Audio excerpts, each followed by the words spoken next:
ಕೆಲವೊಂದು ವಿಷಯಗಳನ್ನ ಕಲಿಯೋದು ತುಂಬಾನೇ ಕಷ್ಟ ಅನ್ಸುತ್ತಾ? ಹಾಗಿದ್ರೆ ಎಐಯನ್ನೇ ಒಂದು ಪರ್ಸನಲ್ ಟ್ಯೂಟರ್ ಆಗಿ ಬಳಸ್ಕೊಂಡ್ರೆ ಹೇಗಿರುತ್ತೆ? ಬನ್ನಿ, ಈ ವಿಶ್ಲೇಷಣೆಯಲ್ಲಿ ಎಂಥ ಕಠಿಣ ವಿಷಯವನ್ನಾದ್ರೂ ಬೆಣ್ಣೆ ಕರಗಿದ ಹಾಗೆ ಅರ್ಥ ಮಾಡ್ಕೊಳ್ಳೋಕೆ ಸಹಾಯ ಮಾಡುವ ಕೆಲವು ಸೂಪರ್ ಎಐ ಪ್ರಾಂಪ್ಟ್ಗಳನ್ನ ನೋಡೋಣ. ಯೋಚನೆ ಮಾಡಿ, ದೊಡ್ಡ ದೊಡ್ಡ ಡಾಕ್ಯುಮೆಂಟ್ಗಳು, ದಪ್ಪ ದಪ್ಪ ಪುಸ್ತಕಗಳು ಓದೋಕೆ ಶುರು ಮಾಡಿದ್ರೆ ಸಾಕು, ಮಾಹಿತಿ ತಲೆ ಒಳಗೆ ಹೋಗೋದಕ್ಕಿಂತ ಜಾಸ್ತಿ ತಲೆನೋವೇ ಶುರುವಾಗ್ಬಿಡುತ್ತೆ ಅಲ್ವಾ? ಹೌದು, ಇದು ನಮ್ಮೆಲ್ಲರ ಅನುಭವ. ಆದ್ರೆ ಇಲ್ಲೊಂದು ಸೀಕ್ರೆಟ್ ಇದೆ. ಎಐಯಿಂದ ಬರೀ ಉತ್ತರ ಪಡ್ಕೊಳ್ಳೋದು ಮುಖ್ಯ ಅಲ್ಲ, ಅದಕ್ಕಿಂತಾನೂ ಮುಖ್ಯವಾಗಿ ನಾವು ಅದಕ್ಕೆ ಹೇಗೆ ಪ್ರಶ್ನೆ ಕೇಳ್ತೀವಿ ಅನ್ನೋದು. ಸರಿಯಾದ ಪ್ರಶ್ನೆ ಕೇಳೋಕ್ ಬಂದ್ರೆ ಅರ್ಧ ಕಲಿಕೆ ಅಲ್ಲೇ ಮುಗ್ದ ಹಾಗೆ. ಸರಿ, ಹಾಗಾದ್ರೆ ಈ ಪಯಣ ಶುರು ಮಾಡೋಣ. ಮೊದಲು ಕಲಿಕೆಯಲ್ಲಿರೋ ಸಮಸ್ಯೆ ಏನು ಅಂತ ಅರ್ಥ ಮಾಡಿಕೊಳ್ಳೋಣ. ಆಮೇಲೆ ನಮ್ಮ ಎಐ ಟ್ಯೂಟರ್ ಅನ್ನ ಅನ್ಲಾಕ್ ಮಾಡೋದು ಹೇಗೆ ಅಂತ ನೋಡೋಣ. ಆನಂತರ ಒಂದು ವಿಷಯದ ದೊಡ್ಡ ಚಿತ್ರಣದಿಂದ ಹಿಡಿದು ಅದರ ಸಣ್ಣ ಪುಟ್ಟ ಡೀಟೇಲ್ಸ್ವರೆಗೂ ಎಲ್ಲವನ್ನೂ ಝೀರೋದಿಂದ ಕಲಿಯೋದು ಹೇಗೆ ಅಂತ ತಿಳಿಯೋಣ. ಕೊನೆಗೆ ಇದೆಲ್ಲ ಕಲಿಕೆಯಲ್ಲಿ ಒಂದು ಹೊಸ ಸೂಪರ್ ಪವರ್ ಆಗಿ ಹೇಗೆ ಬದಲಾಗುತ್ತೆ ಅನ್ನೋದನ್ನು ನೋಡೋಣ. ಮೊದಲನೇ ಹೆಜ್ಜೆ ನಮ್ಮ ಎಐ ಟ್ಯೂಟರ್ ಅನ್ನ ಅನ್ಲಾಕ್ ಮಾಡೋದು. ಎಐ ಅಂದ್ರೆ ಸುಮ್ನೆ ಪ್ರಶ್ನೆಗೆ ಉತ್ತರ ಕೊಡೋ ಗೂಗಲ್ ಅಂದ್ಕೋಬೇಡಿ. ಅದನ್ನ ನಮ್ಗಾಗಿಯೇ ಇರೋ 24/7 ನಮ್ ಜೊತೆಗೆ ಇರೋ ಒಬ್ಬ ಪರ್ಸನಲ್ ಟೀಚರ್ ಅಂತ ಅಂದ್ಕೊಂಡ್ರೆ ಇಡೀ ಕಲಿಕೆಯ ಅನುಭವವೇ ಬದಲಾಗಿ ಬಿಡುತ್ತೆ. ಹಾಗಾದ್ರೆ ಈ ಎಐ ಟ್ಯೂಟರ್ ಏನ್ ಮಾಡುತ್ತೆ? ಇದು ಒಂಥರ ಸ್ಮಾರ್ಟ್ ಲರ್ನಿಂಗ್ ಪಾರ್ಟ್ನರ್. ನಾವದಕ್ಕೆ ಸರಿಯಾದ ಕಮಾಂಡ್ ಕೊಟ್ರೆ ಸಾಕು, ಕಷ್ಟದ ವಿಷಯಗಳನ್ನ ಸುಲಭವಾಗಿ ವಿವರಿಸುತ್ತೆ, ನಮಗೋಸ್ಕರ ನೋಟ್ಸ್ ರೆಡಿ ಮಾಡ್ಕೊಡುತ್ತೆ, ಮತ್ತೆ ಎಲ್ಲಾದ್ರೂ ಕನ್ಫ್ಯೂಸ್ ಆದ್ರೆ ಸಹಾಯನೂ ಮಾಡುತ್ತೆ. ಇದು ಬರೀ ಪ್ರಶ್ನೆ ಉತ್ತರ ಅಲ್ಲ, ಬದಲಿಗೆ ಮಾತಾಡ್ತಾ ಮಾತಾಡ್ತಾ ಕಲಿಯೋ ಒಂದು ಹೊಸ ರೀತಿ. ಓಕೆ, ನಮ್ಮ ಎಐ ಟ್ಯೂಟರ್ ಈಗ ರೆಡಿ. ಈಗ ನೋಡಿ, ಯಾವುದೇ ಹೊಸ ವಿಷಯ ಕಲಿಯೋವಾಗ ಮೊದಲು ಅದರ ಬಿಗ್ ಪಿಕ್ಚರ್ ಅರ್ಥ ಮಾಡ್ಕೊಳ್ಳೋದು ತುಂಬಾ ಇಂಪಾರ್ಟೆಂಟ್. ಅಂದ್ರೆ ಇಡೀ ವಿಷಯದ ಒಂದು ಓವರ್ ವ್ಯೂ ಸಿಗ್ಬೇಕು. ಅದಕ್ಕೆ ಸಹಾಯ ಮಾಡೋ ಕೆಲವು ಸೂಪರ್ ಪ್ರಾಂಪ್ಟ್ಸ್ಗಳು ಇಲ್ಲಿವೆ. ಇಲ್ಲಿ ನೋಡಿ, ಇದೊಂದು ಅದ್ಭುತ ಪ್ರಾಂಪ್ಟ್, ಆಟೋಮ್ಯಾಟಿಕ್ ಮೈಂಡ್ ಮ್ಯಾಪ್. ಇದಕ್ಕೆ ಒಂದು ದೊಡ್ಡ ಡಾಕ್ಯುಮೆಂಟ್ ಕೊಟ್ಬಿಟ್ರೆ ಸಾಕು, ಅದು ತಕ್ಷಣವೇ ಅದರಲ್ಲಿರೋ ಮುಖ್ಯ ಐಡಿಯಾಗಳನ್ನೆಲ್ಲ ಸೇರಿಸಿ ಒಂದು ವಿಜುವಲ್ ಮ್ಯಾಪ್ ಮಾಡಿಕೊಡುತ್ತೆ. ಒಂದೇ ನೋಟದಲ್ಲಿ ಇಡೀ ವಿಷಯವನ್ನ ಅರ್ಥ ಮಾಡ್ಕೊಳ್ಳಕ್ಕೆ ಇದೊಂಥರ ಸೂಪರ್ ಟ್ರಿಕ್. ಇದು ಕೆಲಸ ಮಾಡೋ ರೀತಿ ತುಂಬಾನೇ ಸಿಂಪಲ್. ಮೊದಲು ಎಐ ಮುಖ್ಯ ಐಡಿಯಾಗಳನ್ನ ಹುಡುಕುತ್ತೆ. ಆಮೇಲೆ ಆ ಐಡಿಯಾಗಳಿಗೆ ಸಂಬಂಧಪಟ್ಟ ಸಣ್ಣ ಸಣ್ಣ ವಿಷಯಗಳನ್ನ ಅದಕ್ಕೆ ಜೋಡಿಸುತ್ತೆ. ಕೊನೆಗೆ ಅವೆಲ್ಲದರ ಮಧ್ಯ ಇರೋ ಲಿಂಕ್ಗಳನ್ನ ತೋರಿಸೋ ಒಂದು ನಕ್ಷೆಯನ್ನೇ ರೆಡಿ ಮಾಡುತ್ತೆ.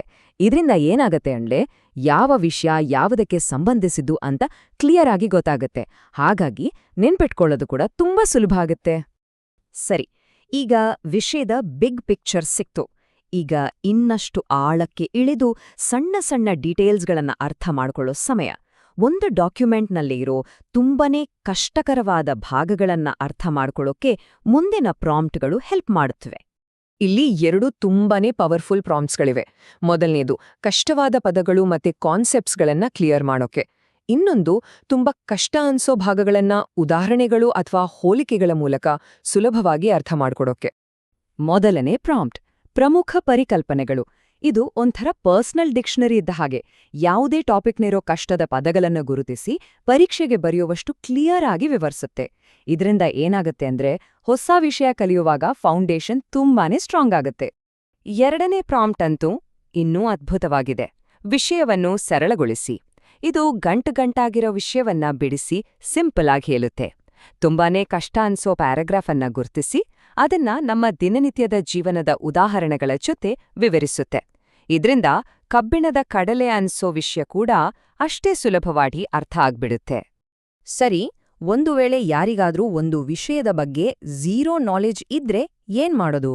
ಚಿಂತೆಯೇ ಬೇಡ, ಏಕ್ದಮ್ ಮೊದಲಿಂದ ಕಲಿಯೋರಿಗಾಗಿಯೇ ಈ ಕೊನೆಯ ಪ್ರಾಂಪ್ಟ್ಗಳು ಇರೋದು.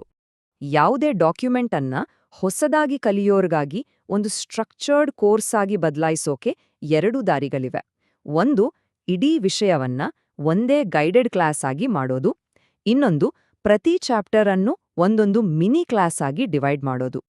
ಈ 2 ಪ್ರಾಂಪ್ಟ್ಗಳ ಮಧ್ಯ ಇರೋ ವ್ಯತ್ಯಾಸ ನೋಡೋಣ. ಶೂನ್ಯದಿಂದ ಕಲಿಸಿ ಅನ್ನೋದು ಇಡೀ ಟಾಪಿಕ್ ಅನ್ನ ಒಂದೇ ಕ್ಲಾಸ್ನಲ್ಲಿ ಬೇಸಿಕ್ನಿಂದ ಅಡ್ವಾನ್ಸ್ಡ್ವರೆಗೂ ಹೇಳ್ಕೊಡುತ್ತೆ.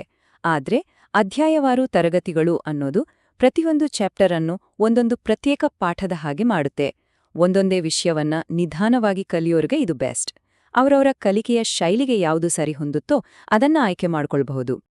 ಇಷ್ಟೆಲ್ಲ ನೋಡಿದ್ಮೇಲೆ ಒಂದು ವಿಷಯಂತೂ ಕ್ಲಿಯರ್, ಈ ಪ್ರಾಂಪ್ಟ್ಗಳು ಕೇವಲ ಟ್ರಿಕ್ಸ್ ಅಲ್ಲ, ಇವುಗಳು ಕಲಿಕೆಯಲ್ಲಿ ಸಿಕ್ಕ ಒಂದು ಹೊಸ ಸೂಪರ್ ಪವರ್ ಇದ್ದ ಹಾಗೆ.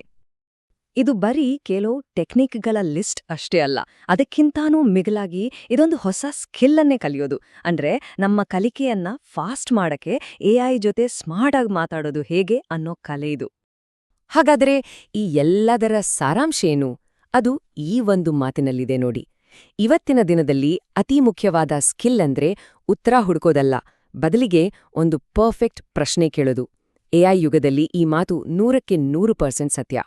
ಈಗ ನೋಡಿ, ಕಲಿಕೆಯ ಈ ಹೊಸ ಸೂಪರ್ ಪವರ್ ಕೈಗೆ ಸಿಕ್ಕಿದೆ. ಹಾಗಾದ್ರೆ ಮೊದಲು ಏನನ್ನು ಕಲಿಯೋಕೆ ಶುರು ಮಾಡಬಹುದು?